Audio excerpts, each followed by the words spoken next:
मनपूर्वक नमस्कार. दिनांक 7 मे 2025 रोजी भारत आणि चीन या दोन देशांमध्ये संघर्ष सुरू झाला आणि युद्ध चालू झालं. युद्ध चालू झाल्यानंतर एका बाजूला अहिल्यानगर जिल्ह्यातील अकोला तालुक्यातील ब्राह्मणवाडा गावचा जवान भारतीय सीमेवरती संदीप गायकर नावाचा शहीद झाला. शहीद झाल्यानंतर त्यांचं प्रेत स्मशानभूमीत आणण्यात आलं. स्मशानभूमीत आणल्यानंतर एका बाजूला मोठ्या प्रमाणात जनआक्रोश चालू असताना दुसऱ्या बाजूला मात्र त्यावेळेस त्या संदीप गायकर यांची आई ढसाढसा रडत होती. आई ढसाढसा रडते म्हणून एक पत्रकार त्यांच्या जवळ गेले आणि विचारलं, माऊली तुमचा मुलगा गेला म्हणून तुम्ही रडता का? त्यावेळेस ती माऊली म्हणायला लागते, माझा मुलगा गेला म्हणून मी रडत नाही, पण आता त्या पाकिस्तानला धडा शिकवण्यासाठी भारताच्या सीमारेषेवरती माझ्याकडे दुसरा मुलगा नाही म्हणून मी रडते आहे. मला वाटतं भारत आणि पाकिस्तान या दोन देशांमधला वाद आता दोन राष्ट्रांमध्ये न राहता एका सीमेमध्ये न राहता तो तुमच्या आमच्या घरापर्यंत तुमच्या आमच्या दारापर्यंत यायला लागतो आणि मग दारापर्यंत यायला लागतो आणि मग सुरेपा कुरेशी असेल किंवा योमिका सिंह असेल यांच्या माध्यमातून ऑपरेशन सिंदूरसारखी घटना घडायला लागते. अगदी तोच विषय बोलण्यासाठी तुमच्यापुढं उभा आहे. नमस्कार नाते वक्ते रसिक श्रोतो, मी शुभम बाळासाहेब गाडवे प्रगल्भ विचारपीठावरून विषय बोलतोय ऑपरेशन सिंदूर. मुळातच परीक्षक महोदय संयोजकांनी जो विषय दिला तो विषयाची मांडणी करत असताना संयोजकांनी ऑपरेशन सिंदूर या विषयाच्या पुढे कोणतं उद्गारवाचक चिन्ह दिलं नाही, एकेरी अवतरण चिन्ह दिलं नाही, प्रश्नचिन्ह सुद्धा दिलं नाही, म्हणजे एकंदरीत या विषयाला कोणतंही बंधन दिलं नाही. म्हणजे ज्या भारतामध्ये मोठ्या प्रमाणात जातीय विषमता तुम्हाला आम्हाला पाहायला मिळायला लागते, हिंदू मुस्लिमांचे वाद या देशामध्ये पाहायला मिळायला लागतात, त्याच वेळेस सुरेपा कुरेशी आणि योमिका सिंह ज्यावेळेस या ऑपरेशन सिंदूरचं मिशन ज्या दोन महिला करताना दिसायला लागतात त्यावेळेस सुरेपा कुरेशी असं म्हणायला लागते की मी ज्यावेळेस जरी मुसलमान असले तरी मी पाकिस्तानी नाही. म्हणजे ज्यावेळेस या देशावरती धर्माला ग्लानी पोचते त्यावेळेस हिंदू आणि मुस्लिम एकत्र येऊन या देश एकत्रीकरणासाठी काम करायला पाहायला लागतात. म्हणजे ऑपरेशन सिंदूरच्या माध्यमातून जर सगळ्यात मोठी गोष्ट कोणती झाली असेल तर या देशातला जातीयवाद किती मोठ्या प्रमाणात असला, या देशामध्ये अनेक जाती धर्म जरी असले आणि या देशामध्ये अनेक विषमता जरी मोठ्या प्रमाणात असली तरी देशाच्या धर्माला ज्यावेळेस ग्लानी पोचते त्यावेळी हा देश एकत्र येतो हे तुम्हाला आम्हाला पाहायला मिळायला लागतं. मग ऑपरेशन सिंदूरसारखी घटना घडत असताना मुळात ज्या वेळेस 1946ला ब्रिटनचे सरसेनापती लॉर्ड माउंटन बॅटन यांनी असं सांगितलं घेण्यात आलं की आम्ही पाकिस्तानला 14 ऑगस्ट 1947ला स्वतंत्र करत आहोत आणि 15 ऑगस्ट 1947ला भारताला स्वतंत्र करत आहोत. म्हणजे संयुक्त राष्ट्राच्या माध्यमातून LOCची स्थापना केली, सीमारेषा आखली गेली आणि भारत आणि पाकिस्तान या दोन राष्ट्र वेगवेगळे झाले. दोन राष्ट्र वेगळे जरी झाले असले तरी काश्मीरच्या प्रश्नावरून भारत आणि पाकिस्तान यांच्यामध्ये सातत्यानं वाद तुम्हाला आम्हाला पाहायला मिळायला लागते.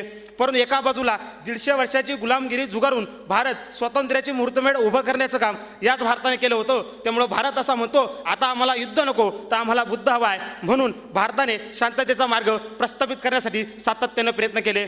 मग भारत 1947ला स्वतंत्र झाला आणि स्वतंत्र झाल्यानंतर भारताने सगळ्यात पहिल्यांदा 1950 साली तुर्कीबरोबर शांतता आणि जागतिक मैत्रीपूर्ण संबंध प्रस्थापित करण्याचं काम केलं.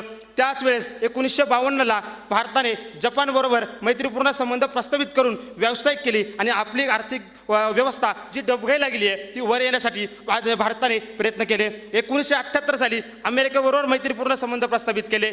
29 जुलै 1987 साली श्रीलंकेबरोबर मैत्रीपूर्ण संबंध प्रस्थापित केले आणि मैत्रीपूर्ण संबंध प्रस्थापित करून आपली जी अर्थव्यवस्था आहे ती डबघाईला गेलेली ती वर काढण्यासाठी सातत्यानं प्रयत्न करायचं काम या भारताने केलं. परंतु एका बाजूला शांततेचे करार होत असताना पण दुसऱ्या बाजूला मात्र याच भारताच्या माध्यमातून भारत आणि पाकिस्तान यांचा काश्मीरवरून वाद हा तुम्हाला आम्हाला पाहायला मिळाला लागतो. मग याच भारतात स्वातंत्र्यानंतर पुलवामा हल्ला झाला असेल किंवा 370 कलम जे लावले गेले ते असेल, या सगळ्यांसारख्या स्वातंत्र्यानंतर सुद्धा या भारताला जखमा झाल्या होत्या. त्या जखमा ऑपरेशन सिंदूरच्या माध्यमातून भरून काढण्याचं काम जर कोणी केलं असेल तर इथल्या प्रस्थापित आत्ताच्या सरकारने केलंय हे तुम्हाला आम्हाला मान्य करावंच लागेल. मग 1947ला देश स्वतंत्र झाला आणि स्वतंत्र झाल्यानंतर सुद्धा काश्मीरच्या वादावरून 1947ला भारत आणि पाकिस्तान यामध्ये पहिलं युद्ध झालं. दुसरं युद्ध 1965ला काश्मीरच्याच प्रश्नावरून झालं आणि त्यामध्ये पाकिस्तानचा पराभव झाला. 1971ला भारत आणि पाकिस्तानचं परत एकदा युद्ध झालं आणि 1971ला पाकिस्तानपासून बांगलादेश वेगळं करण्यात आलं आणि जगाच्या नकाशावरती बांगलादेश हे नवीन राष्ट्र तुम्हाला आम्हाला पाहायला मिळायला लागतो. 1999 साली कारगिल युद्ध झालं आणि कारगिल युद्ध झाल्यानंतर आणि 2007ला पाकिस्तानने मुंबईवरती हल्ला केला आणि 2025 साली पहलगाममध्ये याचा पहिला हल्ला करायचं काम केलं. हे तुम्हाला आम्हाला पाहायला मिळतं. मग हे सगळे संघर्ष होत असताना ऑपरेशन सिंदूरच्या संदर्भात बोलत असताना हर्षद गुप्ता असं म्हणतात की ज्या वेळेस या देशातलं कुंकू हे महिलांचं प्रतीक आहे, ते कुंकूच जर पुस्तक झालं असेल तर हर्षद गुप्ता आणि सुरेंद्र सिंग यांच्या माध्यमातून ऑपरेशन सिंदूर नाव या मिशनला देण्यात आलं आणि पहलगामचा प्रत्युत्तर म्हणून ऑपरेशन सिंदूर तुम्हाला आम्हाला पाहायला मिळतं. इतके सगळे करार हे एका बाजूला होत असताना सुद्धा या देशामध्ये अटल बिहारी वाजपेयी असं म्हणतात की मी ज्या वेळेस मेरे मरने के बाद मेरे हड्डियों से एक ही आवाज निकलेगी, भारत माता की जय, भारत माता की जय, भारत माता की जय. सुखदेव असं म्हणायला लागतात की मला फाशी द्या आणि सुखदेवना विचारण्यात आलं की तुमची शेवटची इच्छा काय आहे. त्यावेळेस सुखदेव फाशीवर जाताना सुद्धा म्हणतात की मला या इंग्रजांनी या देशातून दूर गेलं पाहिजे. भगतसिंगाचं लग्नाचं वय झाले त्यावेळेस भगतसिंग एका बाजूला म्हणायला लागतात की माझं लग्न हे कधीच या भारताशी झालेलं आहे. जो देश पारतंत्र्याचा आहे तो देश, त्या देशातला युवक कशा प्रकारे लग्न करू शकतो हे भगतसिंगने सांगण्याचं काम केलं. अटल बिहारी वाजपेयी ज्यावेळेस पंतप्रधान होते त्यावेळेस अटल बिहारी वाजपेयी पंतप्रधान असताना त्यावेळेस त्या संसदेमध्ये जातात आणि त्यावेळेस त्या तत्कालीन पंतप्रधान मंत्री महिला पंतप्रधान मेरी गुट्टो असं म्हणायला लागतात की अटलजी तुम्ही अविवाहित आहात, तुम्ही अजून लग्न केलं नाही, तुम्ही माझ्याशी लग्न करा, तुम्ही माझ्याशी लग्न करा, फक्त भेट म्हणून तुम्ही तुमचा मला काश्मीर द्याल का. त्यावेळेस अटलजी म्हणतात मी तुमच्याशी लग्न करतो, फक्त हुंडा म्हणून तुम्ही तुमचा मला काश्मीर द्याल, पाकिस्तान द्याल का. स्वतःच्या प्रेमापेक्षा देशप्रेम वाटणारा अटलजी या देशाचे सर्वात महत्त्वाचे. मग ऑपरेशन सिंदूर सारखी सगळी घटना घडल्यानंतर ऑपरेशन सिंदूर घटना घडल्यानंतर जगाच्या पाठीवरती ऑपरेशन सिंदूरच्या आधी संतोष शेट्टी नावाच्या डॉक्टरने एका सीधा नावाच्या मुलीवरती तिचे ऑपरेशन करून तिला ऑपरेशन सिंदूर नाव दिलं होतं. इतकंच काय, या जुन्नर तालुका निसर्गाने पूर्णपणे नटलेला आहे आणि त्यावेळेस या जुन्नर तालुक्याचं निसर्ग सौंदर्य फार मोठ्या प्रमाणात वाढलं गेलेलं आहे. म्हणून काय, रमेश खरमाळे नावाचा माणूस ज्यावेळेस या जुन्नर तालुक्यात सौंदर्य पूर्ण जगाला दाखवण्याचं काम करतो, नरेंद्र मोदी त्यांच्या कामाची दखल घेऊन त्यांना आज दिल्लीमध्ये सत्कार करत येतात. मला वाटतं की रमेश खरमाळे सरांच्या माध्यमातून निसर्गाचं ऑपरेशन करण्याचं काम सुद्धा या माध्यमातून झालंय. ही गोष्ट तुम्हाला आपण नाकारता येणार नाही. ऑपरेशन सिंदूरच्या माध्यमातून या देशातलं लष्करी सामर्थ्य संपूर्ण जगाला पाहायला मिळायला लागतं. इतकंच काय, लष्करी सामर्थ्य एका बाजूला होत असताना ऑपरेशन सिंदूरच्या माध्यमातून सुरेपा कुरेशी आणि योगिता सिंग यांच्या माध्यमातून जातीयवाद तुम्हाला आम्हाला पाहायला लागतं. मग सुरेपा कुरेशी ऑपरेशन सिंदूर यांचं पूर्ण झाल्यानंतर त्यांच्या वडिलांना प्रश्न विचारला की तुमची मुलगी ही मुस्लिम समाजाची आहे, तुम्ही सुद्धा मुस्लिम समाज आहे, मग तुम्ही पाकिस्तानचे मुस्लिम दहशतवाद कशा प्रकारे दूर करण्यासाठी गेले. त्यावेळेस त्यांनी उत्तर दिलं आम्ही जरी मुस्लिम समाज असलो तरी आम्ही सर्वप्रथम भारतीय आहोत. हे सांगण्याचं काम कोणी केलं असेल तर या आदरणीय हे इथल्या वडिलांनी केलंय. म्हणजे ऑपरेशन सिंदूरच्या माध्यमातून या देशातलं लष्करी सामर्थ्य हे संपूर्ण जगाला कळण्याचं काम केलं. इतकंच काय, या भारतीय देशामध्ये जे जातीयवाद आहे ते दूर करण्याचं काम केलं. पण आता एक गोष्ट आम्हाला तुम्हाला विचार करे, ऑपरेशन सिंदूर सारखी घटना घडली त्यावेळेस अविनाश धर्माधिकारी असं म्हणतात की टाळी ही एका हाताने वाजत नाही, तिला 2 हात लावावे लागतात. ऑपरेशन सिंदूर झाल्यानंतर सुद्धा आता पाकिस्तान आपल्या पुण्यावरती हल्ला करू शकतो.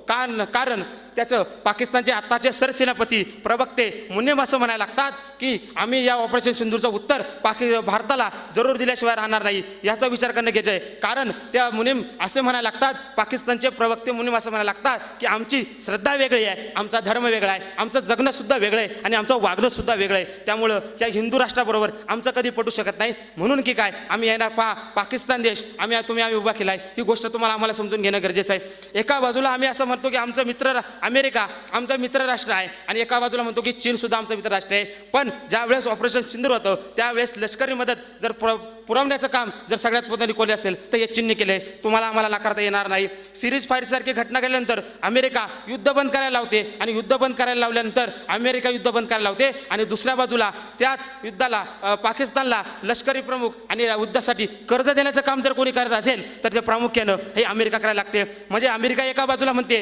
तू मारल्यासारखं कर, मी लढल्यासारखं करतो. म्हणजे अमेरिका खरंच आपल्यासाठी मित्र राष्ट्र आहे का याचा आता विचार करणं गरजेचं आहे. कारण येणाऱ्या काळात आपण आता 4थ्या आर्थिक महासत्तेवरती आहोत आणि येणाऱ्या काळात आपण 4था अर्थव्यवस्था येणाऱ्या काळात महासत्य आहे. म्हणजे भारताचा आता कुठेतरी महासत्ता उदय होत असताना तो अमेरिकेला मान्य आहे का, आता याचा विचार तुम्हाला आम्हाला करणं गरजेचं आहे. मग या सगळ्या गोष्टीचा विचार करत असताना ज्या वेळेस तुर्कीला आपण 1950ला त्यांच्याबरोबर मित्रराष्ट्र करार केला आणि त्यांच्याबरोबर शांतता करार केला, त्यावेळेस त्या तुर्कीने पाकिस्तानला लष्कर प्रमुख लष्कराची मदत करण्याचं काम सुद्धा तुर्कीच्या माध्यमातून झालं. ज्यावेळेस तुर्कीमध्ये भूकंप झाला आणि भूकंप झाल्यानंतर त्यावेळेसच तिथल्या 70,000 लोक मृत्युमुखी पडले. मानवतावाद म्हणून भारताने त्यांना मदत करण्याचं काम सुद्धा केलं असेल, ही गोष्ट तुम्हाला आम्हाला नाकारता येणार नाही.